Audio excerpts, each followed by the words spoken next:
Madame la députée, Monsieur le député,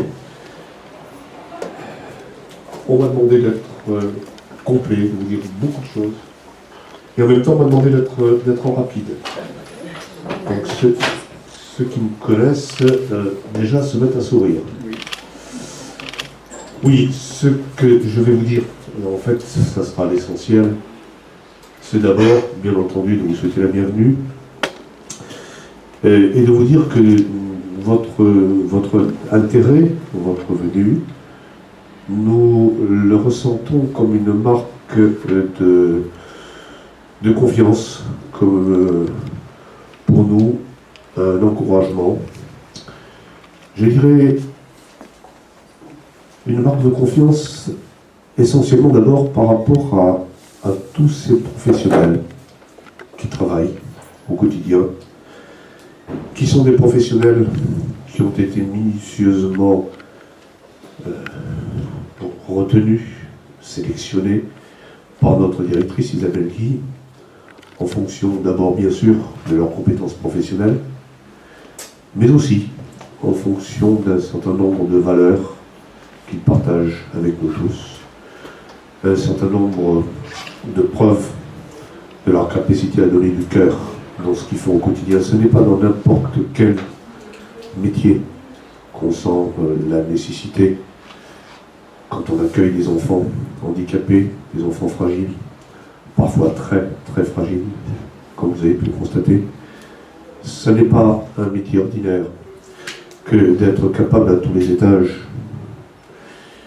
de temps en temps, de serrer une main, de lancer un prénom, un petit sourire, parfois un petit bisou au passage. C'est quelque chose de très particulier. Et tout le monde sait ici que ce ne sont quand même pas des métiers tout à fait comme les autres. Donc nous sommes très honorés de l'intérêt que vous nous portez. C'est une marque de reconnaissance pour eux. C'est une marque de reconnaissance aussi pour notre association. Nous sommes une association de parents, vous le savez, nous sommes affiliés à l'UNAPI que vous connaissez bien, par ailleurs. J'ai eu le plaisir moi-même de faire partie de cette foule qui vous a chaleureusement acclamé lorsque vous êtes venu en juin dernier à l'Assemblée Générale à Colmar.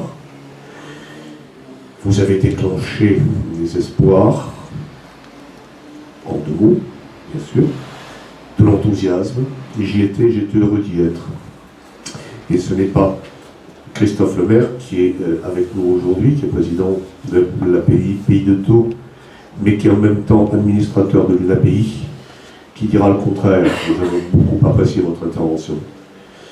Donc, nous sommes une association de parents affiliés à l'UNAPI, et pour nous, ça a du sens. D'abord parce que nous sommes des parents, on va dire, décomplexés par notre qualité de parents. Nous sommes des parents bénévoles et nous sommes des parents militants. Alors quand je dis bénévoles, ça veut dire que tous ces parents qui se mobilisent, tout mon conseil d'administration qui m'entoure, nous sommes des parents qui cherchons à tout prix à dépoussiérer un petit peu cette notion de bénévolat, de cette connotation d'amateurisme qui lui colle encore un peu comme un sparadrap. Je disais que nous étions militants. Oui, nous sommes militants et clairement pour nous, être militant, ça n'a rien à voir avec être révolutionnaire. C'est peut-être pour cette raison que nous entretenons depuis si longtemps de très très bonnes relations, tant avec nos interlocuteurs de l'Agence régionale de santé qu'avec nos interlocuteurs du département. Nos relations sont des relations qui sont saines, sont des relations qui sont imprégnées de transparence, de loyauté, de respect, de compréhension et de confiance mutuelle. Alors, bien évidemment, nous ressentons aussi votre visite comme un encouragement dans notre fonction gestionnaire. Dans notre fonction gestionnaire, nous sommes extrêmement soucieux dans notre association à donner à notre directeur général, Pierre Garot, ici présent, les moyens de s'entourer des personnes les plus compétentes, chacun dans sa spécialité, afin de s'assurer à tout moment que nous utilisons de la façon la plus efficace, on dit efficiente aujourd'hui, le moindre centime d'euro que vous voulez bien nous confier. Alors, quand je vous aurai dit tout ceci, en termes de mots de bienvenue, on m'a demandé aussi de vous faire part de nos préoccupations, bien entendu. Mais nos préoccupations, je vais aller relativement vite parce que nous savons que vous les connaissez. Je dirais même mieux, nos préoccupations, permettez-moi de le dire, je pense sincèrement que vous les partagez. Vous les partagez, et plus que les partager, de votre place, vous faites tout ce qui vous est possible de faire pour faire évoluer les choses et les situations dans le bon sens. Alors bien entendu, je commencerai par ce qui concerne nos désespérantes listes d'attente à l'entrée de nos établissements. Bien entendu, nous ne sommes pas les seuls. Nous avons aujourd'hui 3 établissements d'enfants, l'IME du Château d'Eau qui vous accueille aujourd'hui, nous avons l'IME du Mûrier, nous avons l'IME des Pescalunes à Lunel, et récemment, nos directeurs nous ont alertés sur le fait que nous venions de dépasser les 150 enfants sur liste d'attente, après, je le précise, après recoupement de ces listes et après avoir neutralisé par conséquent les risques de doublons. C'est extrêmement préoccupant pour vous, pour tout le monde, pour nous, association de parents. Comment peut-on, nous, association de parents, s'endormir le soir avec sérénité en pensant à toutes ces familles qui sont en attente de place, et parfois depuis très longtemps pour leur enfant. Notre préoccupation aussi, c'est la liste qui ne cesse de s'allonger de ces jeunes adultes que nous continuons à accompagner au titre de l'amendement Creton. Adultes qui, évidemment, se trouvent dans un environnement d'enfants, ce qui n'est plus, à un moment donné, véritablement la meilleure solution pour eux. Et nous savons que cette situation compliquée également pour ces jeunes adultes, c'est quelque chose qui est partagé par le conseil départemental. Le conseil départemental, nous le savons, en a parfaitement conscience et est en train de réfléchir aujourd'hui sur les priorités à dégager dans le cadre du nouveau schéma départemental de l'autonomie pour les 5 ans à venir. Et nous sommes confiants, préoccupés, mais confiants. Ou confiants, mais préoccupés, comme vous voudrez, les deux.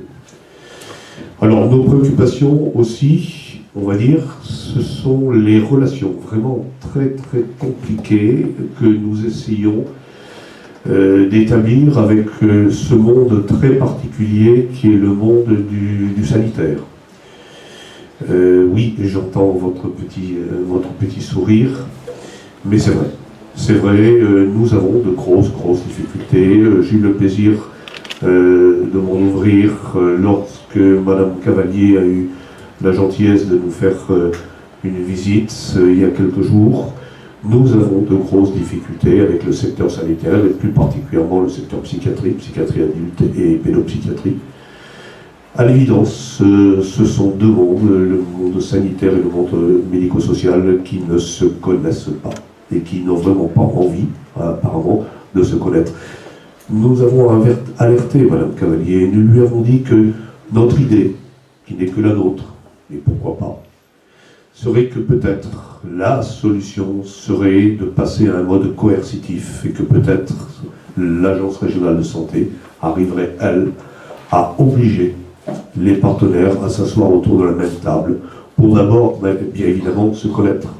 Parce que quand on se connaît, c'est déjà plus facile de se comprendre. D'apprendre quels sont les champs de compétences respectifs, quelles sont les limites de compétences des uns et des autres, pour qu'au fil de ces rencontres, il puisse y avoir un début de commencement de confiance, alors qu'on est vraiment dans la méfiance encore aujourd'hui, et que nous sommes dans le bricolage en fonction du plaisir que nous avons et la chance que nous avons de rencontrer des gens qui sont des gens qui ont du cœur. Si ou là, on arrive à créer des conventions, mais il faut aller beaucoup plus loin. Il faut que ces 2 mondes acceptent de travailler ensemble, de se découvrir, de se respecter, de se faire confiance. Et là, on pourra imaginer des conventions entre le monde médico-social et le monde du sanitaire, qui permettront de ne plus être angoissé quand on a un enfant, par exemple, en situation de crise, et pour lequel on va le confier aux urgences, et dont on sait que malheureusement, bien souvent, 3 jours après, si ce n'est pas avant, ils vont nous le rendre ravis de l'avoir stabilisé à coup de piqûre ou à coup de pilule, ce qui n'est pas complètement ce que nous attendons. Clairement, il faut faire autre chose. Surtout si un mois après, il faut recommencer la même expérience. Donc il y a vraiment du travail à faire dans cette synergie, cette harmonisation entre le monde sanitaire et le monde médical. Alors, bon, je pourrais continuer longuement, j'ai envie de vous parler aussi, et j'ai essayé de faire vite, dans nos préoccupations par rapport à l'évolution de la loi, de la réforme de la tarification. Bien entendu, nous sommes tous en attente de savoir si l'archange Séraphin va nous sortir des outils intelligents qui permettront de s'adapter à la grande diversité et particularités de chaque situation devant la complexité des besoins. Nos préoccupations, c'est aussi l'évolution de l'environnement conventionnel. Nous avons des éléments rassurants. Nous voyons qu'aujourd'hui, les organisations d'employeurs se sont réunies, Nexem provenant de la fusion entre Cineas et FEGAPI. Et aujourd'hui, à notre grande satisfaction, nous voyons que Nexem est rejoint par la Croix-Rouge française, ce qui, là aussi, nous réjouit en se disant plus on est nombreux, plus on a des chances d'être intelligents et peut-être d'arriver un jour, enfin, à pouvoir négocier dans des bonnes conditions avec les partenaires sociaux et faire en sorte que nous disposions d'une nouvelle convention collective, unique et peut-être étendue, dont nous rêvons tous, et qui nous permettrait donc à terme, enfin, de pouvoir donner à tous nos professionnels ce qu'ils attendent, ce qu'ils méritent, et ce que nous attendons aussi pour eux, afin de pouvoir leur demander le meilleur de ce qu'ils peuvent donner pour nos enfants. Enfin, je dirais, nous avons aussi quelques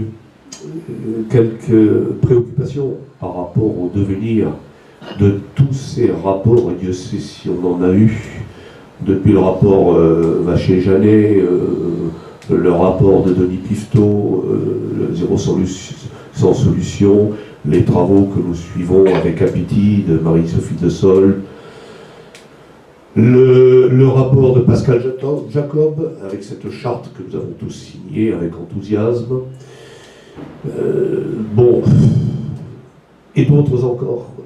Tous ces rapports vont-ils un jour déboucher sur quelque chose de concret? Ils sont tous des rapports extrêmement intelligents, ils sont tous des rapports qui sont écrits avec l'encre du bon sens, mais qu'est-ce qui va en sortir concrètement? Nous sommes très attentifs et avec plein d'espérance. Donc, après vous avoir dit toutes ces préoccupations et vous avoir précisé que nous avons conscience que vous les comprenez, que vous les connaissez, pour certaines d'entre elles que vous les partagez aussi et que vous faites de votre mieux et donnez toute votre énergie pour faire évoluer ces choses-là. Je vous dirai enfin, et je vais terminer là-dessus parce qu'il y en a certains qui vont s'impatienter, je vous dirai enfin que nous avons aussi pour préoccupation au niveau de l'APU du Grand Montpellier de pouvoir pleinement jouer notre rôle de force de proposition. Alors je dis bien force de proposition parce que nous avons le sentiment que ce n'est pas incompatible. Une force de proposition n'est pas incompatible avec le dispositif des appels à projets d'aujourd'hui. Nous avons des idées. Il y a un domaine plus particulièrement dont nous avons pu nous ouvrir auprès de Madame Cavalier quand elle est venue nous voir il y a quelques jours, qui est le domaine précisément la première préoccupation dont je vous parlais tout à l'heure, qui est la liste d'attente de tous ces enfants à l'entrée de nos établissements. Et il nous a pris l'idée de réfléchir peut-être à une situation dans laquelle on comprend très bien que même avec un programme très ambitieux de création de places, il serait difficile d'arriver à satisfaire tous les besoins, tellement ils sont immenses. Et pour autant, on ne peut pas rester inactif. Et donc l'idée a été de mobiliser nos 3 directeurs, Esther Schmidt, Isabelle Guy, Thierry Lahuna, pour réfléchir sur une forme de type de prise en charge intermédiaire qui ne serait pas bien évidemment du même coût que le coût à la place aujourd'hui dans un IME, mais qui pourrait être une formule intelligente du type plateforme de service à la disposition de chaque projet individuel, et qui pourrait être une espèce de montage avec un petit peu de temps partiel en IME, un petit peu de temps partiel avec l'éducation nationale, un petit peu de conventionnement avec telle ou telle association locale, association culturelle, association de loisirs, association sportive. Peut-être, pourquoi pas, un petit peu de temps de bénévolat, sous contrôle évidemment de nos professionnels, et le tout avec un montage financier qui, pourquoi pas, ne s'exclut pas la possibilité de faire appel à la rétrocession de tout ou partie des allocations des familles. Tout ça est en pleine maturation, en pleine réflexion, et nous avons espoir au niveau de l'API du Grand Montpellier de venir dans quelques mois taper à la porte de Madame Cavalier pour lui dire voilà, nous avons eu des idées, on a envie de vous les exprimer, nous avons la conviction qu'entre le tout et le rien, il doit y avoir quelque chose d'intelligent à faire pour ne pas laisser tous ces enfants, au moment où ils en ont le plus besoin, sans aucune prise en charge. Voilà, si vous voulez, ce que l'essentiel, Madame la Ministre, que je voulais vous dire aujourd'hui. Je dis bien c'est l'essentiel parce que votre visite nous va droit au cœur et nous aurions tellement envie de vous garder plus longtemps. On sait que vous avez un temps qui vous est compté. Donc moi je dirais simplement que là-dedans, on va me demander, et l'IME du Château d'Eau dans tout ça? Et l'IME du Château d'Eau dans tout ça? Non, personne ne... Bon, ben, puisque vous me le demandez, l'IME du Château d'Eau dans tout ça, eh bien, pour nous, l'IME du Château d'Eau, clairement, c'est une longue et une très belle histoire. Quand je dis histoire, j'ai presque envie de dire un beau conte de fées. Alors, un conte de fées, pourquoi? Alors, il était une fois une petite poignée de parents réunis en association qui ont rencontré un préfet, une réunion de parents dynamique, qui ont rencontré un préfet dynamique lui aussi, en plus efficace. Et puis ce jour-là, qu'est-ce qui s'est passé? On ne sait pas. Certains observateurs avisés ont pu dire qu'ils avaient vu un nuage avec Cupidon et son arc et ses flèches. Je ne sais pas, il s'est passé quelque chose. Toujours est-il, et ça remonte à 1996 quand même, toujours est-il que ce jour-là, après cette rencontre, eh bien, ils se sont pacsés. Ils se sont pacsés, ils se sont fait confiance, et puis ils ont fait beaucoup d'enfants. Des enfants tels que ceux que vous avez pu voir tout à l'heure, des enfants dont vous avez pu constater que chaque enfant est différent, évidemment, mais qu'ils ont tous quelque chose de commun, tous en commun. C'est qu'ils sont terriblement attachants. Et c'est pour eux que nous sommes là.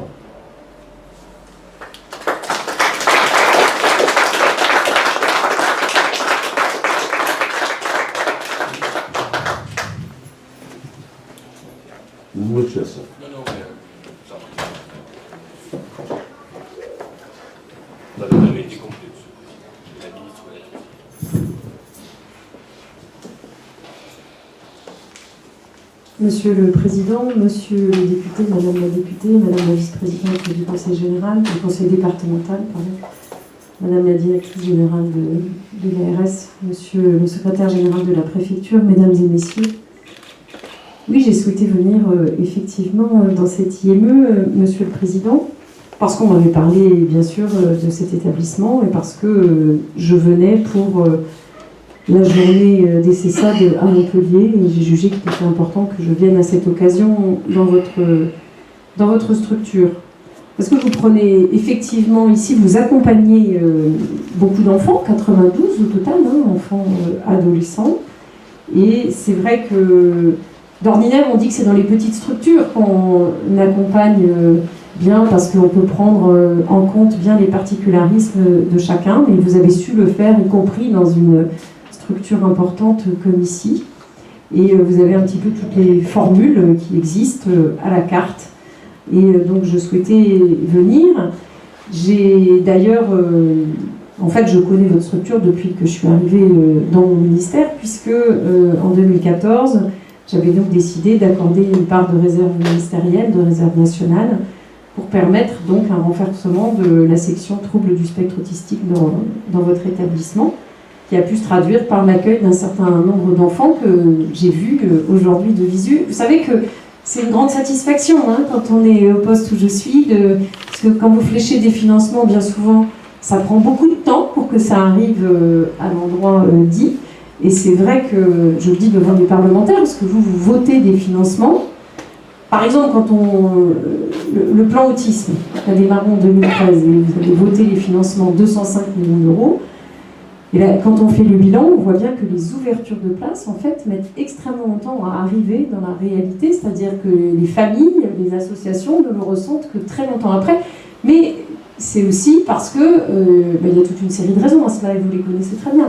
C'est parce qu'il faut fonctionner par appel à projet, parce que quand vous faites un appel à projet et qu'il y a un certain nombre d'associations qui répondent, vous avez à peu près une chance sur deux pour qu'il y ait une association qui fasse un recours, et que ça retarde. Je suis en train de recenser dans toute la France combien de places ont été retardées par des recours. Mais c'est ça la réalité du quotidien. Et donc, moi, il y a un moment, vous savez, je suis quelqu'un d'assez concret. Donc, quand il y a quelque chose qui est retardé, je regarde pourquoi. Et parce qu'après, on vous le reproche, et on vous dit, mais... Et puis moi, c'est pas tellement parce qu'on me le reproche, ça, à la limite, je l'assume. C'est simplement parce que je voudrais que, effectivement, les solutions puissent être trouvées pour les enfants et les adultes qui n'ont pas de solution. Et c'est vrai que le handicap, c'est bien, à ma connaissance, le seul secteur en France où il y a tant de besoins non satisfaits. Moi qui suis professionnelle de santé, dans la santé, il n'y a pas ça. Si je suis aussi à la lutte contre l'exclusion, vous pouvez être en grande situation d'exclusion. Si vous avez une maladie grave, vous serez pris en charge à l'hôpital public dans les meilleures conditions par les meilleurs professionnels. C'est ça la réalité. Et dans le handicap, eh bien, il y a encore effectivement des enfants ou des adultes qui n'ont pas un accompagnement adapté à leurs besoins. Alors, c'est vrai que l'Hérault, j'ai une attention toute particulière pour ce département, parce qu'il se trouve que l'Hérault est un département extrêmement attractif, pour des raisons qu'on comprend facilement, parce que c'est un beau département, qui a des tas de qualités et d'atouts, et une ville-centre extrêmement attractive aussi, la belle ville de Montpellier. Donc il y a beaucoup de gens qui arrivent, des nouveaux arrivants, comme on dit, vous en avez beaucoup ici dans l'Hérault, même vous en avez plus que dans les Pyrénées-Orientales, c'est dire. D'habitude, je dis que c'est chez moi, c'est très attractif, vous voyez, non, vous êtes encore plus attractif. Et donc, c'est vrai que ce retard, ça crée encore plus de besoins, en fait, parce que quand il y a des nouveaux arrivants, dans les nouveaux arrivants, il y a de tout. Et donc, il y a potentiellement aussi des enfants qui peuvent avoir besoin d'accompagnement spécifique. Et donc, pour toutes ces raisons, il y a eu un rapport, Monsieur le Président, vous ne l'avez pas cité celui-ci, mais un rapport qui m'a été rendu qui s'appelait « Zéro sans solution » par Denis Piveteau. Voilà, et il est en train d'être mis en œuvre. Et c'était une véritable révolution. Parce que cette démarche que nous mettons en place, qui s'appelle une réponse accompagnée pour tous, le but est justement qu'il y ait des réponses pour chacun. Alors, dans les réponses, évidemment, qu'il y a la création de nouvelles places, comme on dit. Mais moi, je fais partie de celles et ceux qui refusent de considérer que les enfants ou les adultes se résument à des places. Voilà. Donc, et surtout, les choses sont évolutives dans une vie. C'est-à-dire qu'à un moment donné, on va avoir besoin de tel et tel type de réponse, et puis à un autre moment, on fera des choix, y compris si on est en situation de handicap. Moi, mon objectif, c'est que l'ensemble des adultes et des enfants en situation de handicap puissent trouver leur voie vers l'émancipation, la liberté de choix, et donc qu'il puisse y avoir effectivement le choix.